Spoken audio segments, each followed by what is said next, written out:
ఉమ్మడి ఆదిలాబాద్ జిల్లాలో కూడా ఎండలు మండిపోతున్నాయి. ఎండలకు తోడు వడగాళ్లు కూడా వీస్తూ ఉండడంతో జనం తట్టుకోలేకపోతున్నారు. నిర్మల్ జిల్లా దస్తూరాబాద్ లో 42.8 డిగ్రీలుగా నమోదైంది. ఆదిలాబాద్ జిల్లాలో సాత్నాలో 42.4 డిగ్రీల ఉష్ణోగ్రత నమోదైంది. ఇక కొమరంభీం జిల్లా రెబ్బెన మండలంలో 42.4 డిగ్రీలు, మంచిర్యాల జిల్లా జన్నారంలో 42.3 డిగ్రీల ఉష్ణోగ్రతలు నమోదయ్యాయి. ఉమ్మడి ఆదిలాబాద్ జిల్లాలో ఎండల తీవ్రతకు సంబంధించి పూర్తి అప్డేట్ మా ప్రతినిధి సారంగపాణి అందిస్తారు. ఆదిలాబాద్ ఉమ్మడి జిల్లాలో ఎండలు మండిపోతున్నాయి. బానుడి బగబగలతో జనం బెంబేలెత్తిపోతున్నారు. రోడ్లపైకి రావాలంటేనే జంకుతున్న పరిస్థితి కనిపిస్తుంది. మనం ప్రస్తుతం చూసుకోవచ్చు, రోడ్లు కాస్త బోసిపోయి కనిపిస్తుంది. నిత్యం రద్దీగా ఉండే ఈ చౌరస్తాలు ఏవైతే ఉన్నాయో తక్కువ జనంతో కనిపిస్తున్న పరిస్థితి అయితే కనిపిస్తుంది. రికార్డు స్థాయిలో ఉష్ణోగ్రతలు నమోదవుతున్నాయి. గరిష్ట ఉష్ణోగ్రతలు గత వారం రోజులుగా చూసుకున్నట్లయితే 42-43 డిగ్రీల మధ్య నమోదవుతున్న పరిస్థితి అయితే కనిపిస్తుంది. తాజాగా చూసుకున్నట్లయితే నిర్మల్ జిల్లాలోని దస్తూరాబాద్లో 42 డిగ్రీలకు పైగా నమోదైన పరిస్థితి కనిపిస్తుంది.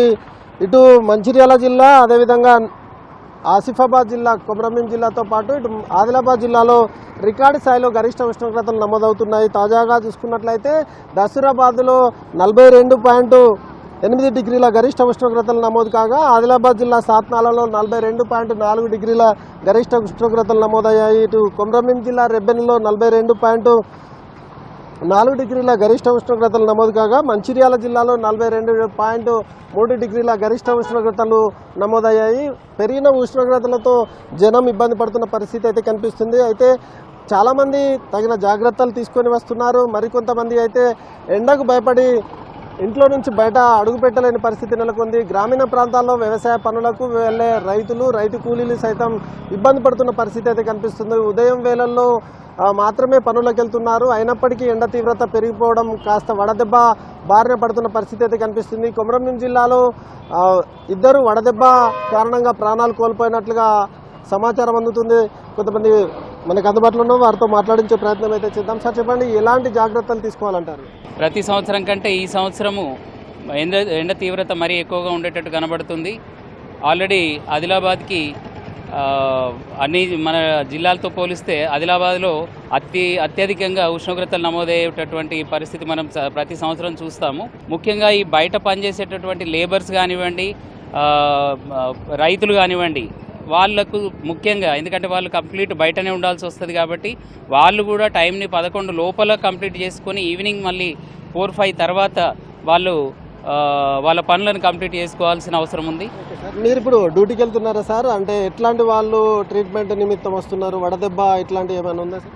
ఇప్పటికి ఇంకా వడదెబ్బ బాధితులు అయితే ఇంకెవరు పేషెంట్లు నమోదయ్యే దీంట్లో లేదు. నేను బై ప్రొఫెషన్ డాక్టర్ని.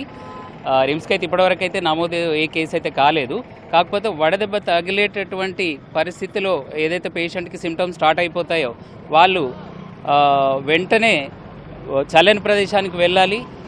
ఇంకోటి, ఇప్పుడు మనకు బయట దొరికేటటువంటి కోకోనట్ వాటర్, ఈ కూల్ డ్రింక్స్ కాకుండా కోకోనట్ వాటర్ తాగడము, ఓఆర్ఎస్ ప్యాకెట్ దగ్గరగా ఉంచుకోవడము, వాటర్ బాటిల్స్ దగ్గర ఉంచుకోవడము, నీడలో చల్లని ప్రదేశంలో చాలాసేపు ఉండి ఈ ఓఆర్ఎస్ కానివ్వండి, ఈ కోకోనట్ వాటర్ కానివ్వండి తాగి వాళ్ళు వడదెబ్బ నుంచి వాళ్ళు బయటపడేటటువంటి అవకాశం ఉంటుంది. ఉదయం 9 గంటలకే బానుడి బగబగలు మొదలవుతున్నాయి. సాయంత్రం 6 దాటిన ఎండవేడి తగ్గకపోవడంతో జనం అయితే ఇబ్బంది పడుతున్న పరిస్థితి అయితే కనిపిస్తుంది. ఓవరాల్గా ఆదిలాబాద్ ఉమ్మడి జిల్లా వ్యాప్తంగా రికార్డు స్థాయిలో గరిష్ట ఉష్ణోగ్రతలు నమోదవుతున్న పరిస్థితి అయితే ఇక్కడ కనిపిస్తుంది. ఎండకు వెళ్తే కనుక తగిన జాగ్రత్తలు తీసుకోవాలని నిపుణులు సూచిస్తున్నారు. ఇది ఇక్కడ పరిస్థితి. కెమెరామెన్ సత్యంతో సారంగపాణి, ఎన్టీవీ, ఆదిలాబాద్.